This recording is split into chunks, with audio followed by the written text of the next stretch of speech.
Août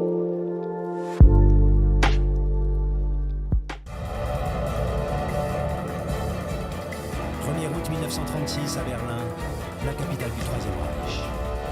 Ce stade monumental flambant neuf est le théâtre de la plus grande opération de propagande nazie de tous les temps.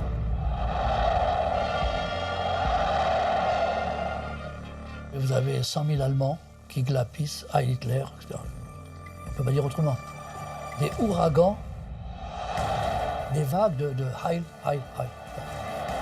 Et c'est une cérémonie nazie, qui était le décalque parfait des cérémonies de Nuremberg. Cette gigantesque cérémonie n'est pourtant pas un congrès du parti nazi. Adolf Hitler annonce l'ouverture des Jeux Olympiques. Mobilisation pour le sport et la paix. Au regard d'aujourd'hui, l'image paraît impensable. Pourtant, 3 ans avant la Deuxième Guerre mondiale qui va décimer l'Europe, Adolf Hitler voit défiler devant lui ses futurs ennemis, les États-Unis, l'Angleterre et même la France. Aucun État, aucune nation n'a osé s'opposer aux Jeux à Berlin. Personne ne bouge, on laisse faire.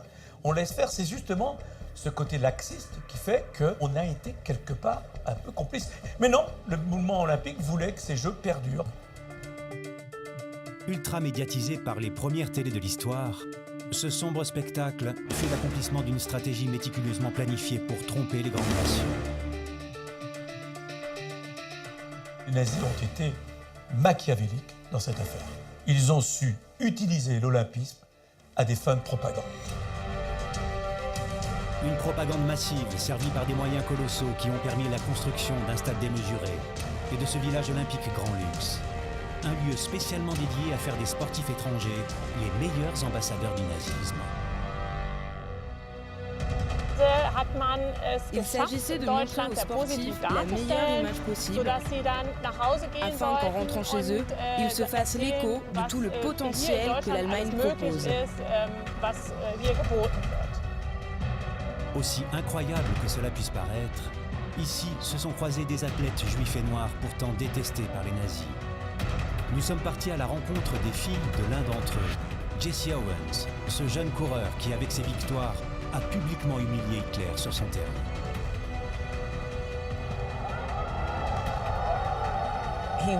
Il gagnait tout le temps. Je pense que c'était une énorme surprise pour la plupart des gens. C'était fou. À chaque fois qu'il rentrait sur la piste, il y avait une énorme houle. Mais les athlètes les plus rebelles ont été systématiquement écartés. C'est l'histoire de l'une des dernières survivantes de l'époque, Gretel Bergmann, une championne juive et allemande. Ils ne m'ont pas laissé concourir. J'ai gagné les éliminatoires, mais je n'ai pas participé aux JO parce que j'étais juive et que pour eux, j'étais le mal incarné. Personne d'autre n'a une histoire comme la mienne. Comment l'appareil nazi a-t-il mystifié les dirigeants des plus grands pays pour glorifier leur idéologie guerrière devant les caméras du monde entier? Les Jeux Olympiques de 1936, une manifestation qui devait célébrer la paix entre les peuples, devenue à jamais les Jeux de la honte.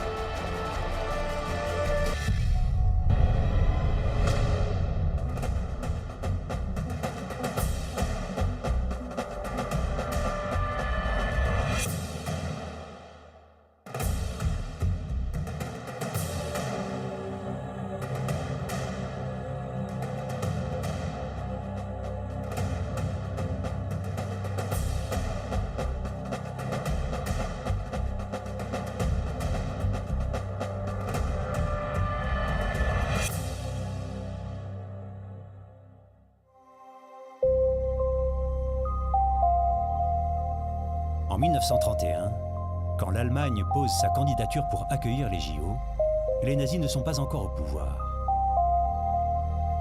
Mais le pays, en crise depuis la Première Guerre mondiale, porte en lui les germes de l'extrémisme xénophobe.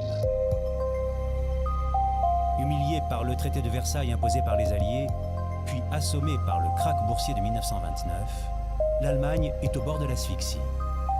La moitié de sa population est au chômage. Les sanctions ont été lourdes sur le plan économique, sur le plan financier et sur le plan de l'image, de l'impact en termes d'image. Un homme va tenter à sa manière de relever le pays. Ce n'est pas un politique, mais un simple secrétaire au comité olympique allemand.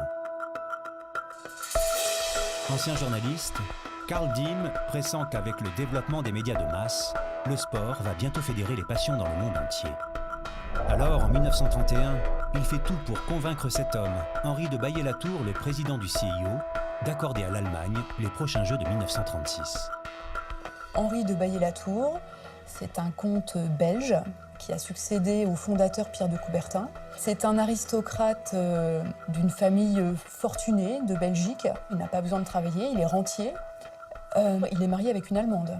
Donc il a un lien particulier avec l'Allemagne. Contre la candidature de Barcelone, Baillet-Latour tranche en faveur de Berlin, un choix hautement symbolique, celui qui va réparer les humiliations de l'après-guerre. Il est dans une logique de contribution à la paix dans le monde. C'est le discours du CIO. C'est le discours selon lequel le sport sert la paix mondiale. C'est la fraternité, du moins entre les élites qui se rencontrent sur le stade et qui doivent servir de modèle pour les peuples. Mais les plans de Karl Diem vont bientôt être bouleversés.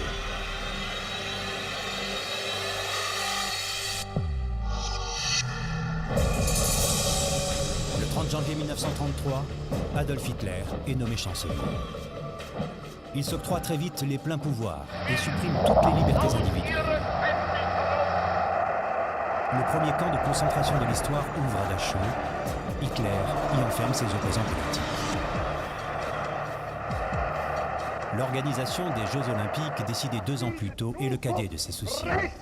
D'autant qu'il ne pratique aucun sport et considère les JO comme des loisirs décadents.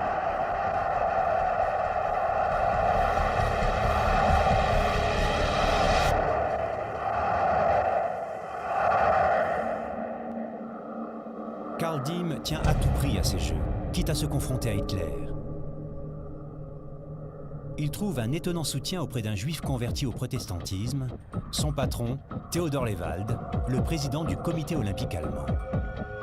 Dès mars 1933, ces 2 personnages demandent une entrevue au chancelier Hitler pour tenter d'infléchir sa position et de le convaincre de l'utilité des Jeux.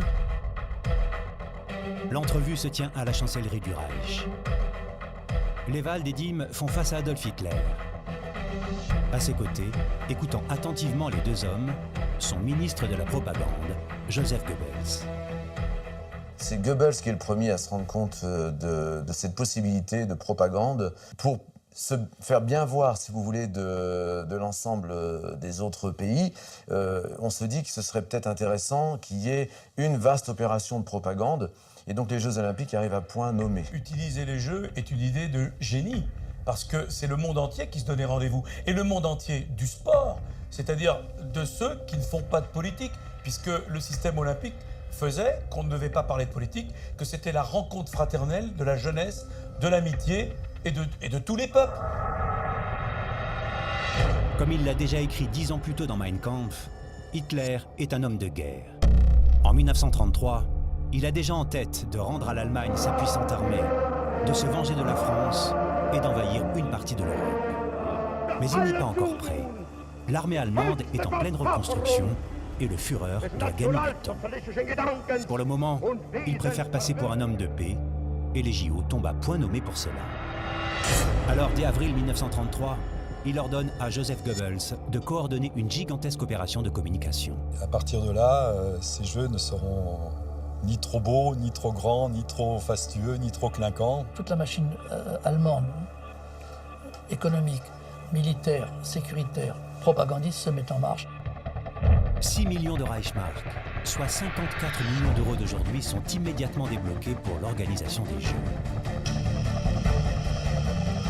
En décembre 1933, le Führer commande un stade monumental qui doit être le plus grand du monde.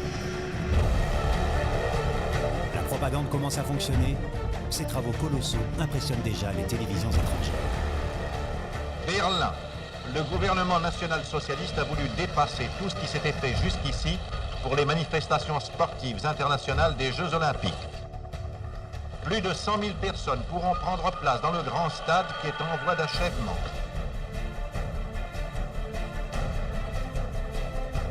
Hitler, lors de la première visite de cette enceinte sportive en construction, s'en est pris à l'architecte en disant « mais ce stade, ok, il est prestigieux, il est beau, mais il est trop petit pour nos jeux, il est trop petit. » Un stade de 100 000 places, il était trop petit. La folie des grandeurs nazies ne s'arrête pas là. À la périphérie de Berlin, le Führer imagine un village olympique somptueux. Ici, pendant 15 jours, les athlètes du monde entier vivront et s'entraîneront avec tout le confort moderne.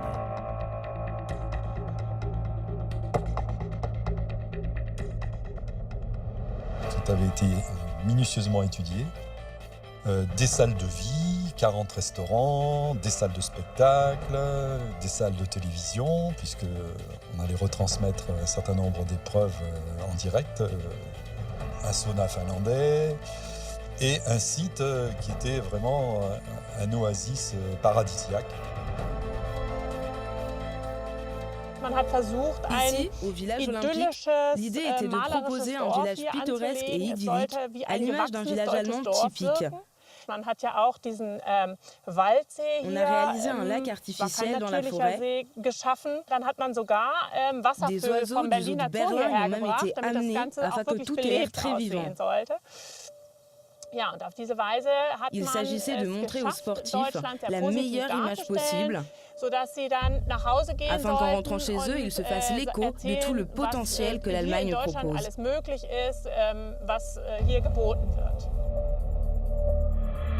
Mais en coulisses, les nazis imposent déjà leur loi raciste.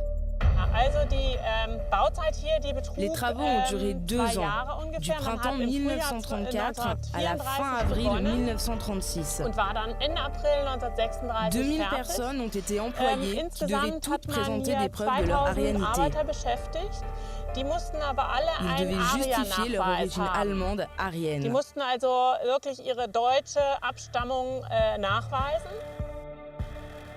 Un inquiétant mélange des genres s'opère. Le contrôle du village olympique est confié à un capitaine de l'armée allemande, Wolfgang Fürstner.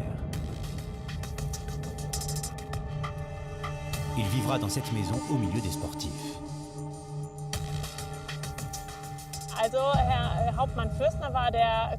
Le capitaine Fürstner était le commandant du village olympique. Il était depuis de nombreuses années un officier de confiance de la Wehrmacht.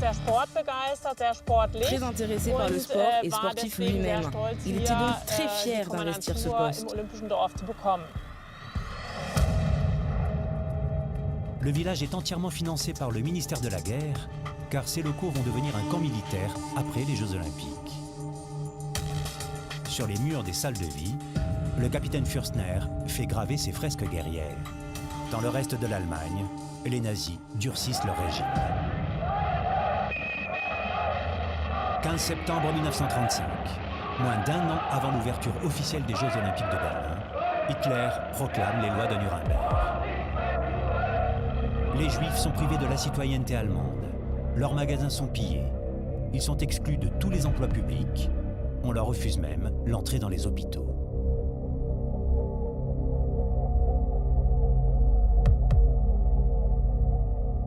Gretel Bergmann a alors 21 ans et vient d'être admise à l'université de Berlin. Comme à des centaines d'étudiants juifs, l'accès aux cours lui est désormais refusé. Hitler m'a fait sentir que j'étais sale. Tous les juifs étaient sales. On devait s'y habituer. On ne pouvait pas acheter dans les magasins où on allait d'habitude. On ne pouvait plus aller au restaurant, on ne pouvait plus rien faire.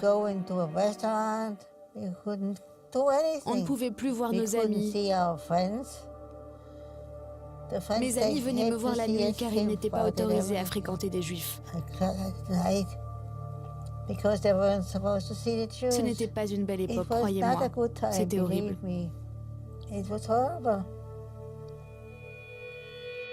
Gretel est passionnée d'athlétisme et particulièrement douée en saut en hauteur. Promise à un grand avenir de sportive, elle collectionne les récompenses. Mais les lois de Nuremberg l'écartent de son club et de toutes les installations sportives du pays. Alors, comme beaucoup de juifs, elle décide de s'exiler. Ses parents ont tout juste la somme nécessaire. Elle s'en va seule. Mes parents m'ont dit de partir parce qu'il n'y avait plus aucun avenir pour moi en Allemagne. Je ne pouvais plus faire de sport, je ne pouvais plus rien faire. Alors je suis partie en Angleterre. Je suis allée à l'université là-bas. C'était bien. Sauf que les Anglais n'étaient pas très accueillants parce que j'étais une Allemande. Personne n'échappe aux lois de Nuremberg, même au plus haut niveau. Tout président du comité olympique qu'il est, Theodor Lewald, l'associé de Karl Diem, est écarté du pouvoir à cause de ses parents juifs. Même traitement pour Wolfgang Fürstner, le fidèle commandant du village olympique. Il ne le savait même pas, mais l'un de ses ancêtres était juif.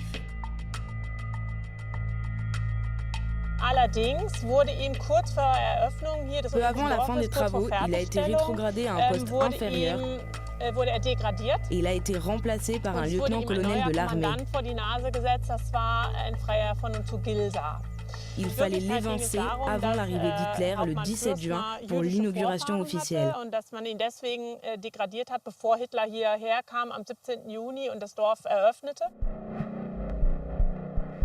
Le commandant ne supportera pas ce déshonneur. 2 jours après la fin des Jeux, une fois les athlètes repartis, il se tirera une balle dans la tête près de ce lac, en plein milieu du village olympique.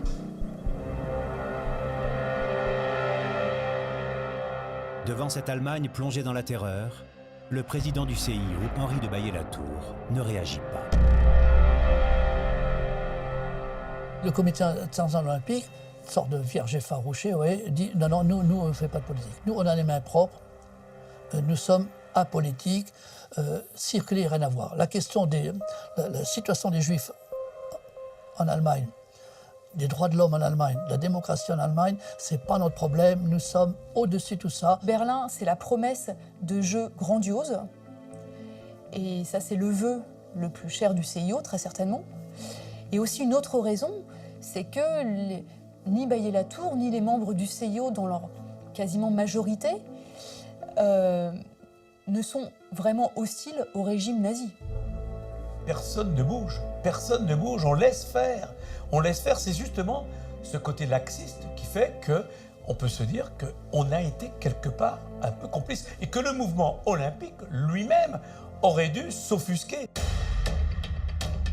Les premières contestations se font tout de même entendre de l'autre côté de l'Atlantique.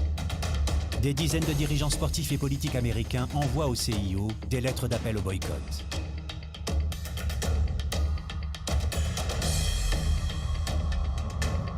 La charte olympique considère qu'il doit y avoir une égalité absolue des races et des croyances dans le domaine du sport.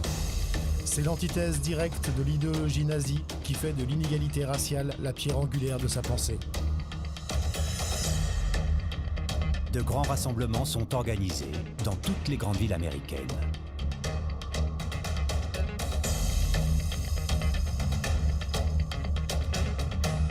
À New York, le Madison Square Garden abrite régulièrement des milliers d'opposants au jeu d'Hitler. En novembre 1935, même un membre du comité olympique américain, Ernest Liedtjank, fils d'émigrés allemands, prend publiquement position pour le boycott dans cette lettre adressée au comte Baillet-Latour. Ni les Américains, ni les représentants d'autres pays ne doivent participer aux Jeux de l'Allemagne nazie, sans être conscients qu'ils cautionneront ainsi l'idéologie des nazis et leur sordide exploitation des Jeux. Il est aussitôt sanctionné par Baillet-Latour, qui lui reproche de s'occuper de politique. Ernest Liedtjank est exclu du mouvement olympique, une décision rarissime.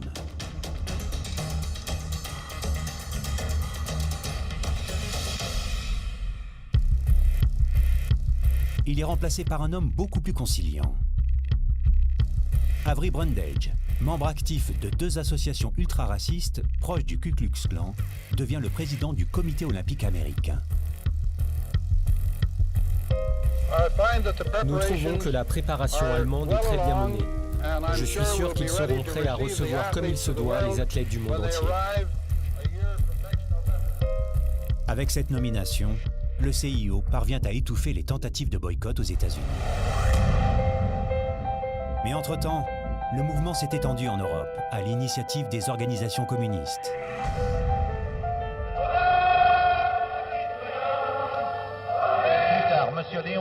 Février 1936, ces mêmes communistes arrivent au pouvoir en France avec le gouvernement du Front populaire, dirigé par Léon Blum. La question des Jeux de l'Allemagne nazie divise les députés.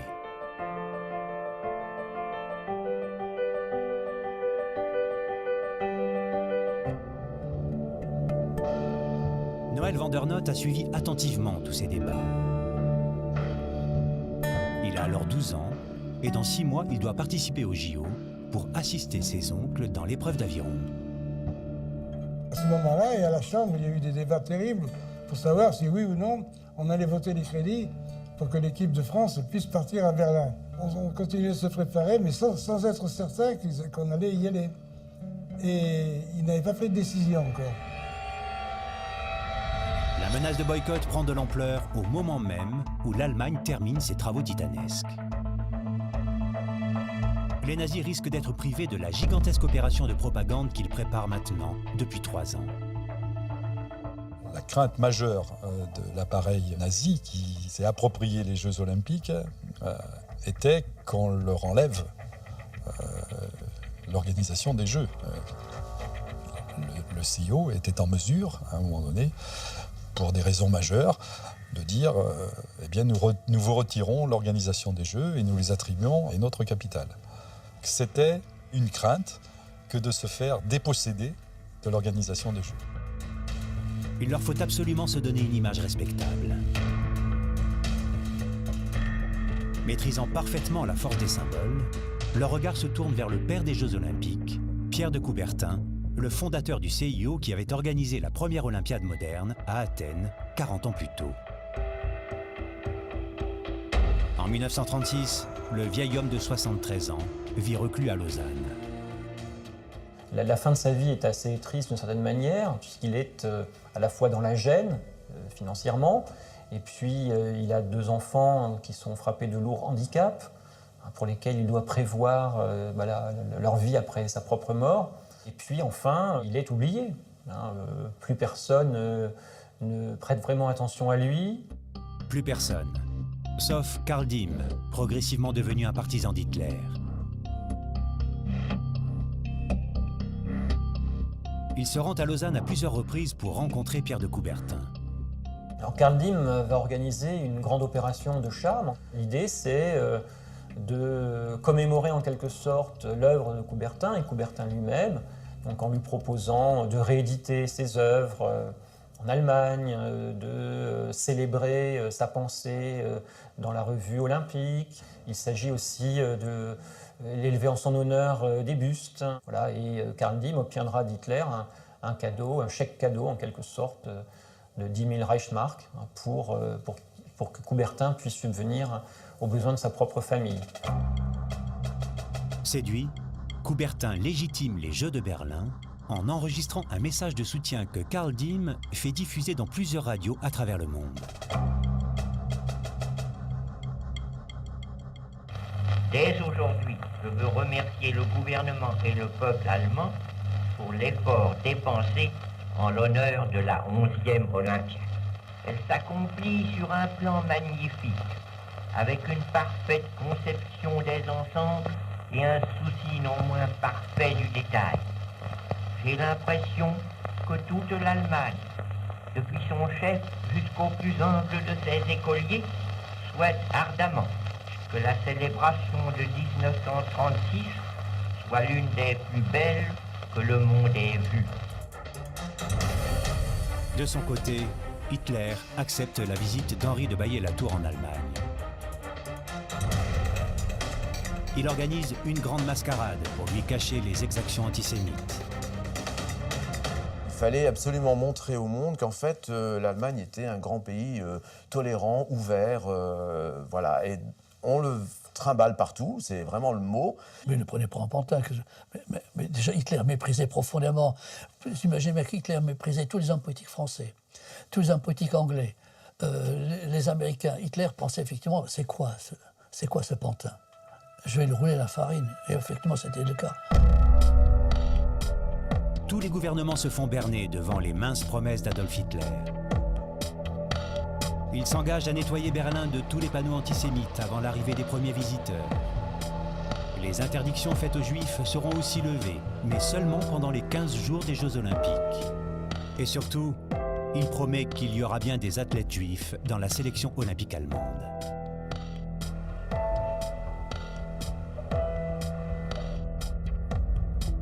Gretel Bergmann, la jeune championne exilée en Angleterre, est rappelée de force.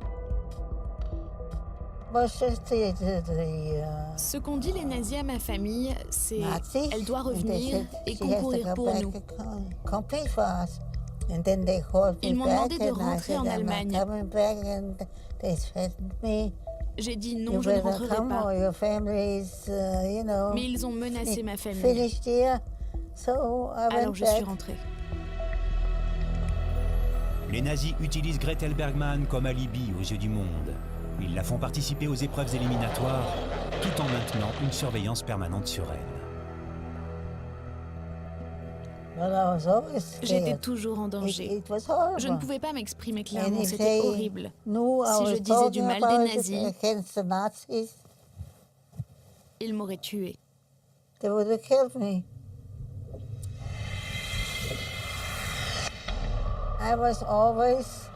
Pendant les éliminatoires, j'étais toujours exclue. Ils étaient assis et couraient, et moi j'étais assise de l'autre côté. J'étais complètement mise à l'écart, et ils n'étaient vraiment pas contents quand je gagnais. Je donnais vraiment le meilleur de moi-même, car je voulais leur montrer de quoi une juive était capable.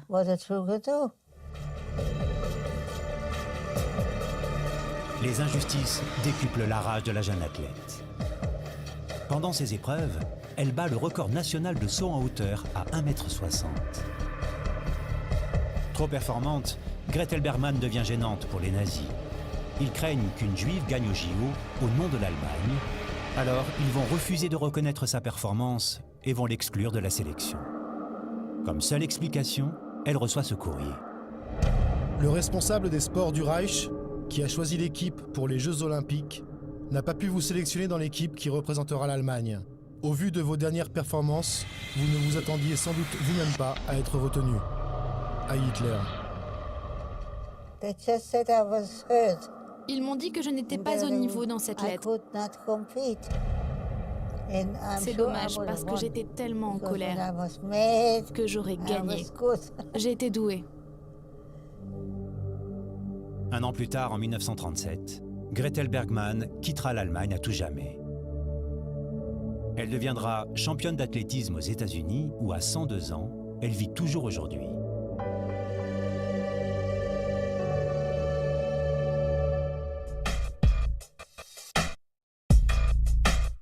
Les manœuvres nazies, toutes grossières qu'elles soient, ont suffi à rouler le monde dans la farine. Les États-Unis, l'Angleterre et même la France se prononcent contre le boycott. À l'été 1936, la grande opération de mascarade nazie peut démarrer. Première étape, cette campagne de communication dans laquelle est joué à fond le parallèle entre l'homme pur arien et l'athlète antique. Des dizaines de statues gréco-romaines sont érigées dans les rues de la capitale. Et le 20 juillet, la flamme olympique est allumée dans le bois sacré d'Olympie avant d'entamer le premier relais de son histoire pour Berlin. Un habile mélange des symboles au service de la propagande nazie. Ce feu purificateur qu'ils avaient déjà utilisé quelque temps auparavant lors du grand auto-da-fé de mai 1932 pour brûler les livres, et puis la torche qui servait évidemment aux parades. Voilà, cette torche-là devient, par la grâce des Jeux Olympiques, une torche symbolisant le pacifisme et la trêve olympique. Là encore, le relais de la flamme est une idée de Karl Dürr. Karl Diem est un admirateur de l'Antiquité grecque. Il y a dans l'intelligentsia nazie l'idée que les Hellènes, les ancêtres des Grecs, sont des Ariens et que donc l'Allemagne nazie, d'une certaine manière, en travaillant les corps par le sport, retrouve l'Antiquité grecque. Le décor est en place, nazisme et olympisme se confondent. Les Jeux d'Hitler peuvent commencer.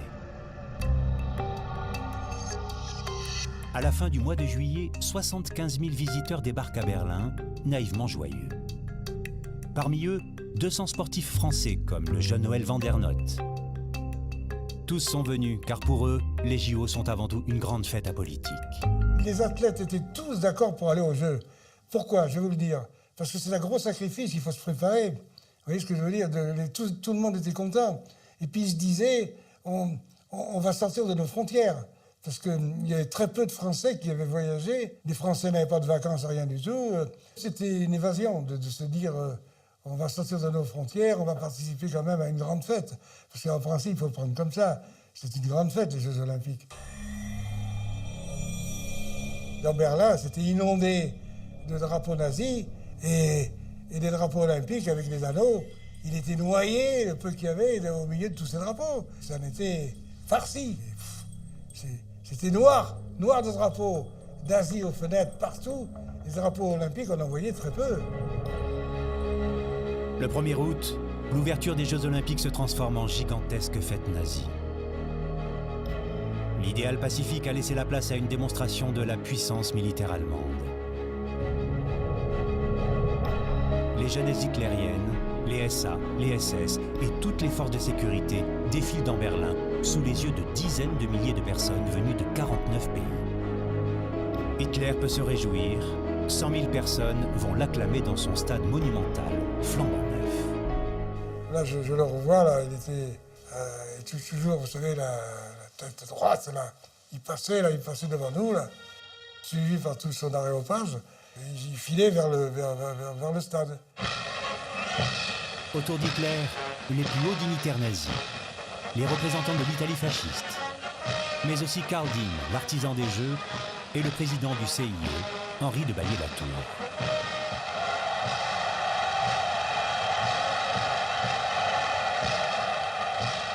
Tout le monde était là. Et Hitler, c'était sans arrêt. Sans arrêt, le Führer, c'était quelque chose de... Il mettait le peuple en furie. C'est invraisemblable. Le défilé des athlètes. L'hymne allemand, mais aussi l'hymne nazi, sont entonnés par la foule. Une foule qui se lève à l'arrivée des athlètes, pas simplement ceux du Reich d'ailleurs, les athlètes américains et particulièrement les athlètes français qui font une forte impression. Car les Français vont se montrer incroyablement naïfs. La France. La délégation emmenée par la petite mascotte Noël van der Noot, ici à droite, tend le bras en direction d'Hitler. Dans leur esprit, ils reproduisent le salut olympique qui était d'usage lors des Jeux précédents comme à Paris en 1924. Mais ce geste ressemble à s'y méprendre au salut nazi. À ce salut des Français répondent des saluts nazis puisque la foule semble se lever d'un bond en quelque sorte pour rendre aux Français le salut nazi. On n'a pas pensé qu'ils pouvaient faire un rapprochement entre les deux, vous voyez. La foule, les nazis et le monde entier interprètent ce geste comme un signe d'allégeance au Führer. Par sa seule naïveté, l'ennemi historique de l'Allemagne montre sa soumission devant Hitler. Seuls les sportifs des pays amis du Reich comme l'Italie fasciste et l'Autriche saluent aussi de cette manière.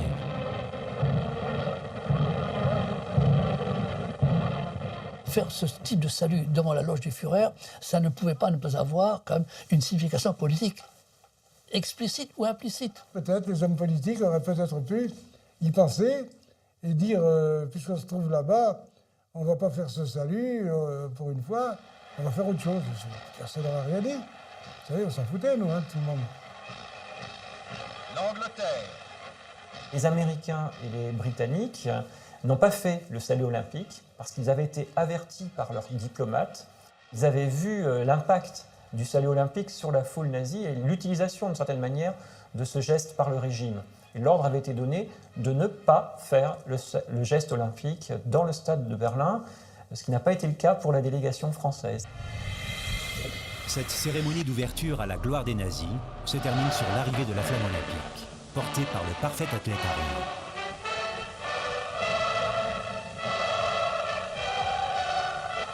Des pigeons vont partir dans un joyeux et symbolique envol pour annoncer au monde l'ouverture des Jeux Olympiques.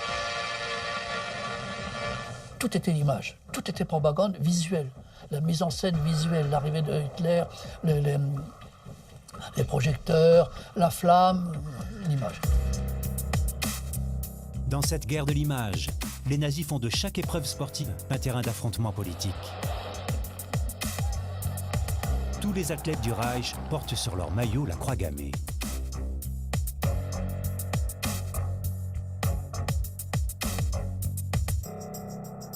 Les succès allemands sont tous l'occasion de célébrer la grandeur nazie. Le drapeau est hissé, l'hymne du parti retentit, tandis que leurs athlètes tendent le bras face aux fureurs.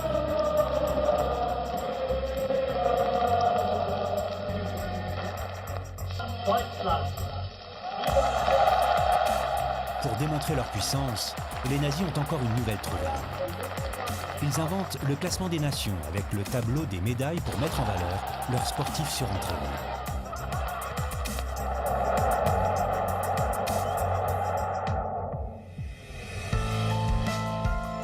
Hitler veut s'assurer que sa propagande soit diffusée à très grande échelle. Alors il a embauché sa cinéaste personnelle, Leni Riefenstahl, qui avec ses 40 caméras et son budget record d'1,5 million de Reichsmark, réalise Les Dieux du Stade, un grand film de cinéma à la gloire des athlètes ariens. Ces jeux colossaux attirent aussi 1200 journalistes internationaux. 2500 émissions de radio y sont consacrées à travers le monde.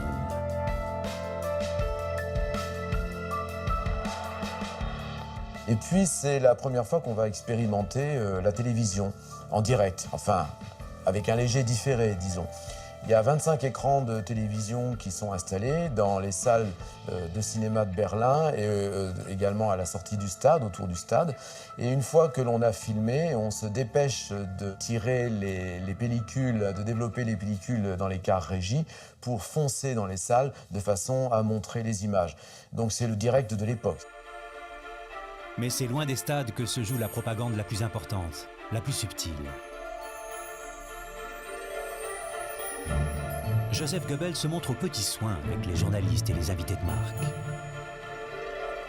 Le ministre de la propagande organise des fêtes somptueuses. La plus grandiose, une réception baptisée Nuit italienne à l'île aux Pans, cette oasis romantique en plein cœur de Berlin. La capitale allemande devient le centre de l'activité mondaine.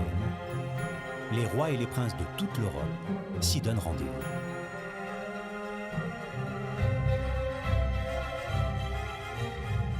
C'est les very important people qui se sont rassemblés et mangent des petits fours. Ouais. C'est une manière, disons, d'agrémenter le séjour de tous ces gens qui font l'opinion. Lors d'un grand dîner de gala à l'Opéra de Berlin, où il a convié 1200 reporters, Goebbels révèle ses véritables intentions.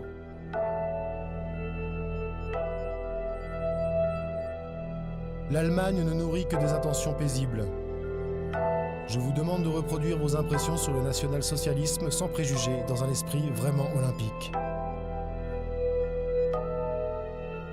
On distrait les gens. Ouais. Cette idée d'animation, c'est une idée tout à fait moderne.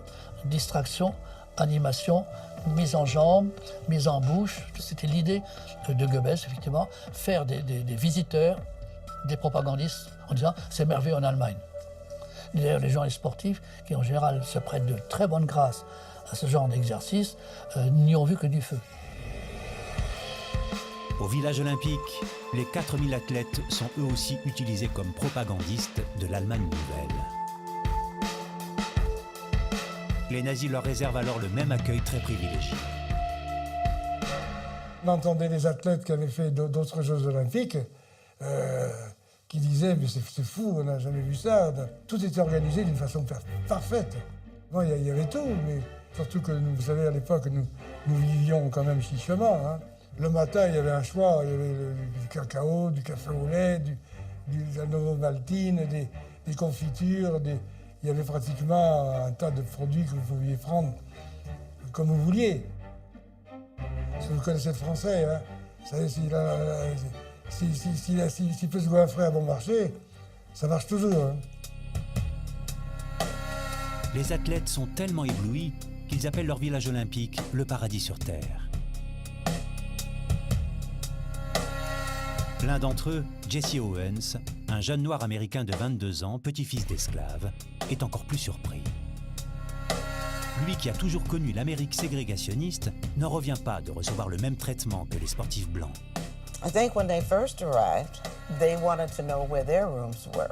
Quand ils sont arrivés, ils ont demandé où étaient leurs chambres, car ils pensaient qu'ils seraient logés dans un autre endroit que les athlètes blancs.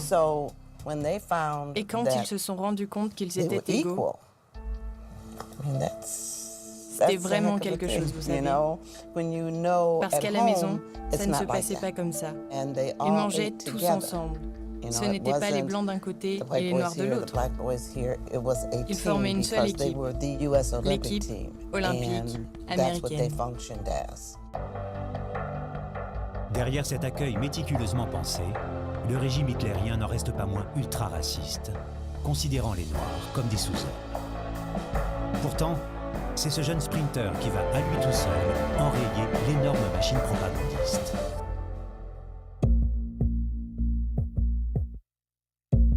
« 3 août 1936, en fin d'après-midi, le stade entier a les yeux rivés vers la ligne de départ du 100 mètres, l'épreuve reine.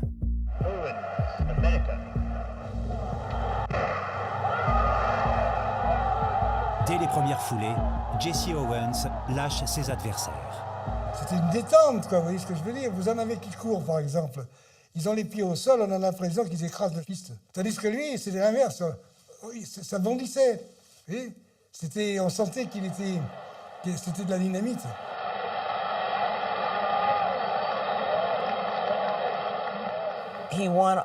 Il gagnait tout le temps. Je pense que c'était une énorme surprise pour la plupart des gens. C'était fou. À chaque fois qu'il rentrait sur la piste, il y avait une énorme hall.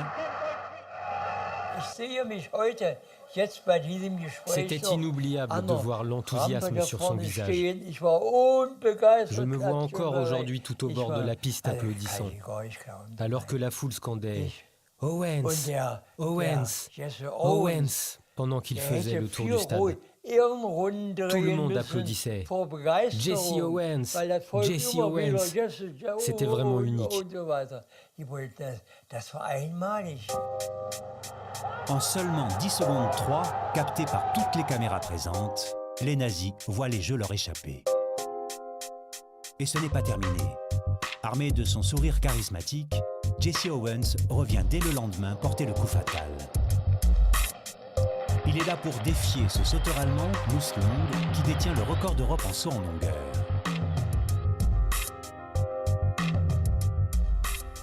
Il avait toutes les caractéristiques de l'arien parfait, selon Hitler. Il était blond, la peau blanche, grand, athlétique, et il venait d'une famille très riche. Mais surtout, c'était un homme bien. Tout sépare les deux hommes. Pourtant, une complicité se crée en plein milieu du stade, sous les yeux d'Adolf Hitler. Mon père était tombé plusieurs fois pendant les essais. Lutz Long lui avait donné des conseils pour ne plus tomber. Il a posé une serviette juste avant la ligne de départ. Et il a dit « Appuie-toi dessus et tu ne tomberas plus ». Grâce au conseil de son adversaire, Jesse Owens réussit un saut incroyable. À 7,94 m, il bat le record du monde. Lutz a été le premier à le féliciter. Ils se réjouissaient ensemble. Luslong et cet athlète extraordinaire, cet homme noir, Jesse Owens. Ils avaient vraiment fière allure. C'était beau à voir. Jour après jour, Jesse Owens écrase de son empreinte les Jeux olympiques nazis. Le lendemain, il remporte aussi les 200 mètres. Et plus tard, le relais 4 x 100 mètres.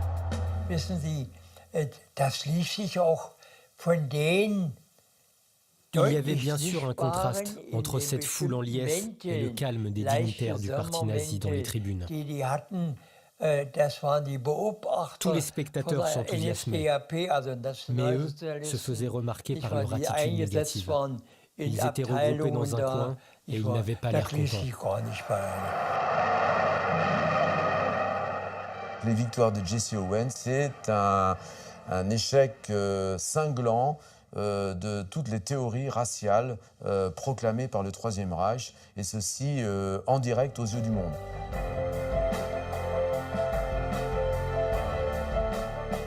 Toute la presse mondiale suivait les Jeux Olympiques et donc a glorifié Jesse Owens. Hitler a perdu la face. Parce qu'il était persuadé que son équipe olympique allait écraser toutes les autres. Alors, il a quitté le stade. Dans sa tête, c'est un nègre. C'est pas possible que quelqu'un, un Untermensch, un sous-homme, puisse gagner. C'est quelque chose pour lui qui n'est pas son entendement. Oui. Officiellement, Hitler ne peut rien faire contre ce champion noir. Mais en coulisses, il ordonne à la Gestapo de le surveiller de très près.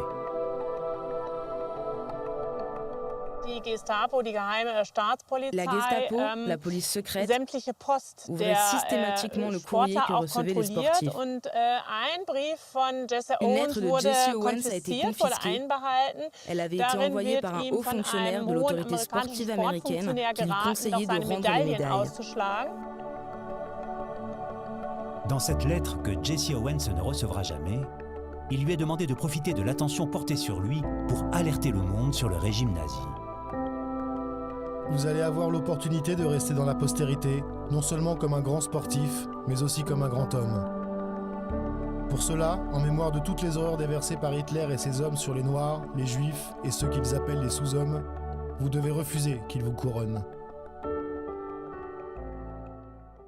Jesse Owens n'a pas pu réagir à cette lettre et n'en a jamais eu connaissance de son vivant, puisqu'elle n'a été révélée et publiée qu'après sa mort. Sous haute surveillance, les JO vont se poursuivre sans que personne ne remette en cause la dictature en place. Les 4 médailles d'or de Jesse Owens ont certes marqué les esprits, mais c'est l'Allemagne qui termine grande victorieuse avec 89 récompenses au classement des nations, très loin devant ses concurrents. Le 16 août, lors de la cérémonie de clôture, Henri de Baillet-Latour continue inlassablement de remercier Adolf Hitler. Après avoir offert au chancelier du Reich et au peuple allemand le tribut de notre profonde gratitude, nous proclamons la clôture des concours de la 11e Olympiade.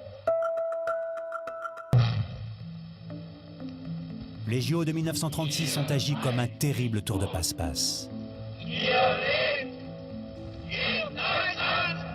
Alors que tous les regards étaient braqués sur cet événement grandiose, Hitler planifiait en réalité sa stratégie guerrière. Son objectif, c'est de mesurer la soumission de ce peuple à son Führer, à son chef, en vue des mobilisations guerrières futures.